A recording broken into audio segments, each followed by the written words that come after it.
Assalamualaikum warahmatullahi wabarakatuh. Salam solusi. Solusi berdiskusi. Puji dan syukur kita panjatkan kehadirat Allah Subhanahu wa Ta'ala yang telah memberikan kami kesehatan juga kesempatan sehingga kami dapat menyelesaikan tugas Pancasila yang diberikan oleh Bapak Usiono.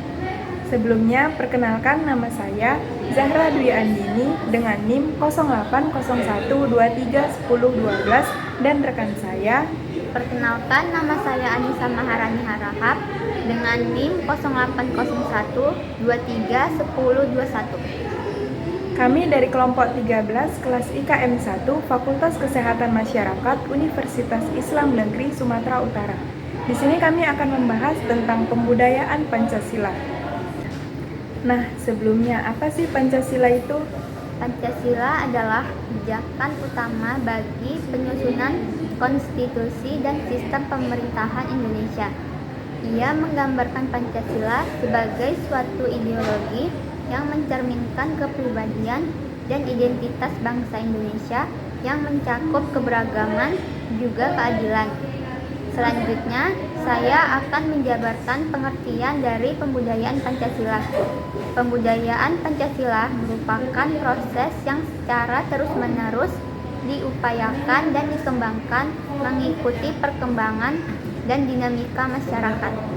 Nah, menurut informasi yang aku dapat nih, pembudayaan Pancasila menjadi problematika yang penting dan menjadi perhatian masyarakat serta pemerintah pada era pasca reformasi. Proses pembudayaan Pancasila juga dinilai bertujuan untuk mencari format dan formula baru di mana perubahan era kepemimpinan dan kelembagaan di pemerintahan pada era pasca reformasi. Dan seperti yang kita ketahui, bahwa aset negara saat ini dan di hari esok akan dipegang oleh anak bangsa, yang mana merekalah yang menjadi penerus bangsa. Dan seperti yang kita ketahui, kalangan remaja saat ini moralnya sudah mulai terkikis oleh perkembangan zaman, sehingga mempengaruhi sikap mereka dalam bermasyarakat. Sebelumnya, aku mau nanya nih ke Zahra.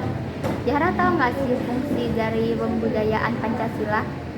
Fungsi dari pembudayaan Pancasila menurut aku sih untuk melestarikan nilai-nilai Pancasila yang ada agar di Indonesia ini tetap membudayakan nilai-nilai yang ada di dalam Pancasila gitu.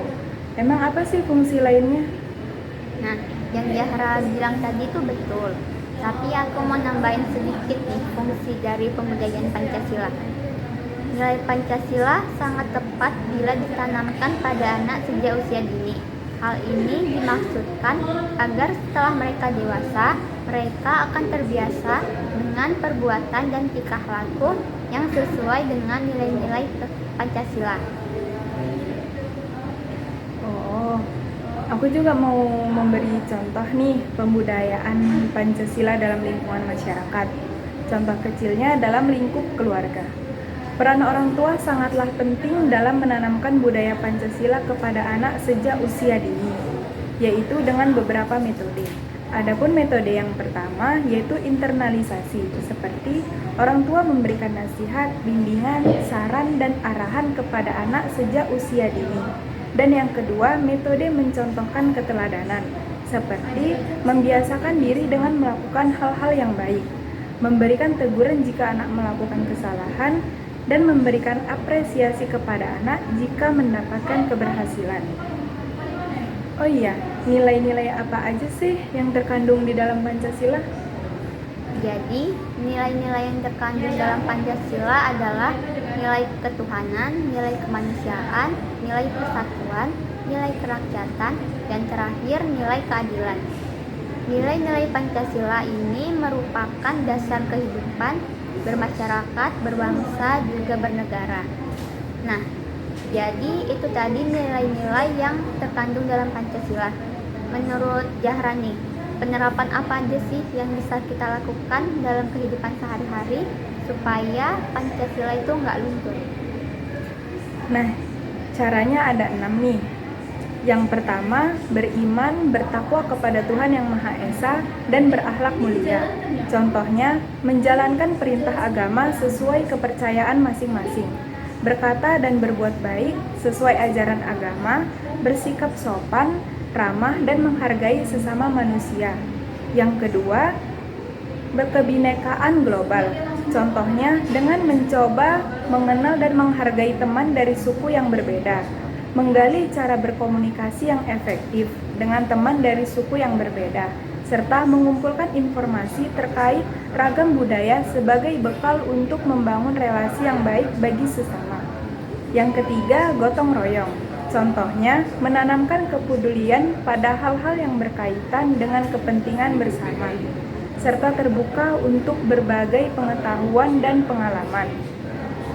Yang keempat, mandiri. Contohnya, mahasiswa bertanggung jawab atas proses dan hasil belajar yang ditempuh, tenang mencari solusi sendiri, dan menghadapi situasi dengan bijak. Yang kelima, bernalar kritis. Contohnya, memperoleh dan memproses informasi serta gagasan, menganalisis sekaligus mengevolusi proses penalaran yang terjadi di dalam pikiran, serta mengambil keputusan sebagai hasil dari proses berpikir. Dan yang terakhir, kreatif. Contohnya, memberikan ide yang berbeda dari teman-teman yang lain dalam suatu proyek, mampu mengolah informasi atau mencari inspirasi dan melahirkan gagasan baru. Kemudian, apa aja sih hal-hal yang bisa kita terapkan berdasarkan nilai dalam Pancasila? Adapun hal-hal yang bisa kita terapkan berdasarkan nilai dalam Pancasila yaitu yang pertama, sila nilai ketuhanan.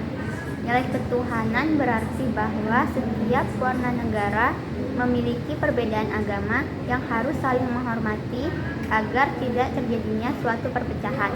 Contoh penerapan dalam kehidupan sehari-hari yaitu dengan saling menghormati dan menoleransi antar pemeluk agama yang berbeda. Yang kedua, selalu bertakwa terhadap Tuhan Yang Maha Esa dengan menjalankan perintahnya dan juga menjauhi larangannya. Yang ketiga, membina kerukunan dengan yang berbeda keyakinan. Yang keempat, tidak membuat kericuhan saat sedang beribadah. Sila kedua, nilai kemanusiaan yang adil dan beradab, mempunyai makna nilai kemanusiaan yang artinya bahwa setiap warga negara diakui dan diperlakukan sesuai hak dan martabat sebagai makhluk ciptaan Tuhan yang sama derajat, hak, dan kewajibannya tanpa membeda-bedakan. Contoh penerapan dalam kehidupan sehari-hari yaitu tidak membedakan teman, berlaku adil terhadap sesama manusia, menghargai perbedaan, dan menerapkan sikap toleransi. Sila ketiga, nilai persatuan. Nilai persatuan Indonesia membangun sikap nasionalisme kesatuan bangsa dengan keberagaman yang berbeda-beda. Nilai persatuan dapat diwujudkan sehari-hari melalui sikap dan perilaku seseorang. Contoh penerapannya yaitu mencintai dan menggunakan produk dalam negeri. Yang kedua, saling membantu teman yang sedang kesusahan. Yang ketiga, rela berkorban demi persatuan Indonesia. Yang keempat, saling membantu satu sama lain. Sila keempat, nilai kerakyatan. Maksudnya, manusia merupakan makhluk sosial yang hidup berdampingan dengan orang lain. Di dalam interaksi itu biasanya terjadilah kesepakatan dan saling menghargai satu sama lain atas dasar tujuan dan kepentingan bersama. Dalam sila keempat, setiap manusia memiliki hak dan kewajiban yang sama sebagai warga masyarakat dan warga negara. Contoh penerapan dalam kehidupan sehari-hari yaitu mengutamakan kepentingan bersama daripada kepentingan pribadi. Yang kedua, mengutamakan musyawarah dalam setiap pengambilan keputusan. Yang ketiga, tidak memaksakan kehendak kepada orang lain. Sila terakhir yaitu nilai keadilan adalah nilai yang berkaitan dengan hak dan kewajiban yang harus dilakukan dengan adil dan tidak membeda-bedakan satu sama lain. Sila kelima Pancasila ini mengandung makna bahwa setiap masyarakat Indonesia memiliki tatanan kehidupan berbangsa dan bernegara sesuai dengan hak tanpa adanya unsur paksaan. Contoh penerapan dalam kehidupan sehari-hari yaitu bersikap adil kepada siapapun dan menjaga hak juga kewajiban orang lain. Baiklah, itu tadi yang dapat kami sampaikan mengenai pembudayaan Pancasila. Jadi kesimpulannya, diharapkan seluruh mahasiswa dan seluruh warga negara Indonesia baik di kalangan dewasa, remaja, anak-anak dapat melaksanakan nilai-nilai sila Pancasila dalam kehidupan sehari-hari. Sehingga kedepannya kita selalu membudayakan Pancasila. Kami akhiri. Wassalamualaikum warahmatullahi wabarakatuh.